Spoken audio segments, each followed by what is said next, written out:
వృద్ధులు, నడవలేని దివ్యాంగులు తమ ఇళ్ల వద్దే ఓటు వేసే ప్రక్రియ మహబూబాబాద్ నియోజకవర్గంలో ప్రశాంతంగా కొనసాగుతోంది.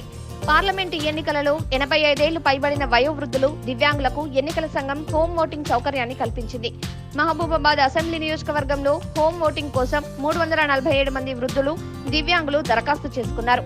ఈ సందర్భంగా ఎన్నికల అధికారి భగవాన్ రెడ్డి మాట్లాడుతూ, పోలింగ్ కేంద్రాలకు వెళ్లలేని వారు ఓటు హక్కును తాము ఉన్న చోటు నుంచే వినియోగించుకునే అవకాశం ఎన్నికల సంఘం కల్పించిందని, ఓటర్లు ఈ అవకాశాన్ని ఎలాంటి ప్రలోభాలకు గురికాకుండా తమ ఓటు హక్కును వినియోగించుకోవాలని విజ్ఞప్తి చేశారు.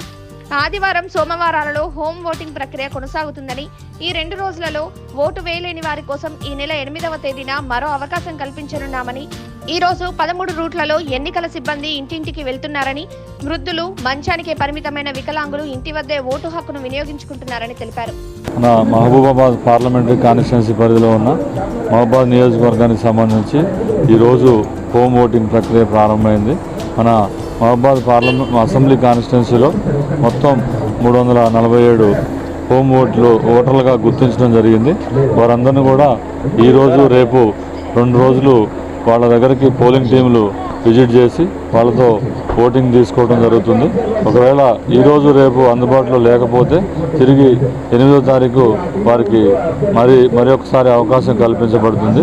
తదుపరి వారిని ఆబ్సెంటీగా ట్రీట్ చేసి మనం ఓటింగ్ క్లోజ్ చేయడం జరుగుతుంది. మన దగ్గర ఈరోజు 13 రూట్లలో మన పోలింగ్ పార్టీలు బయలుదేరాయి. అదేవిధంగా రేపు 10 రూట్లలో బయలుదేరుతాయి. సాయంత్రం 4 గంటలకు పోలింగ్ ముగుస్తుంది.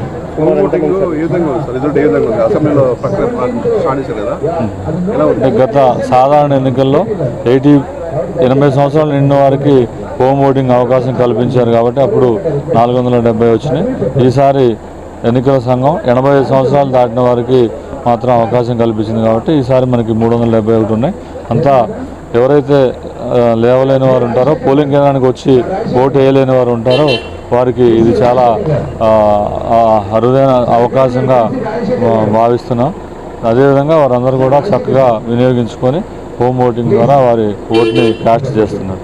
ఇక్కడ మనం ఏర్పాటు చేసిన ఈ 13 టీముల్లో కూడా ఎవరికి ర్యాండమైజేషన్ అయ్యే వరకు, ఇప్పుడు పోలింగ్ ప్రక్రియ ప్రారంభానికి ఒక 5 నిమిషాల ముందు రాజకీయ పార్టీల సమక్షంలో మనం ర్యాండమైజేషన్ చేయడం జరుగుతుంది.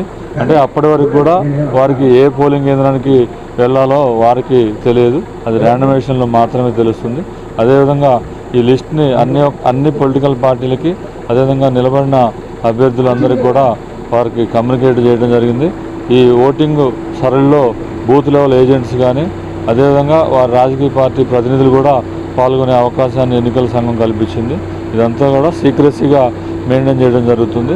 కాబట్టి ఇక్కడ ఎటువంటి ప్రలోభాలకు అవకాశం ఉండదు.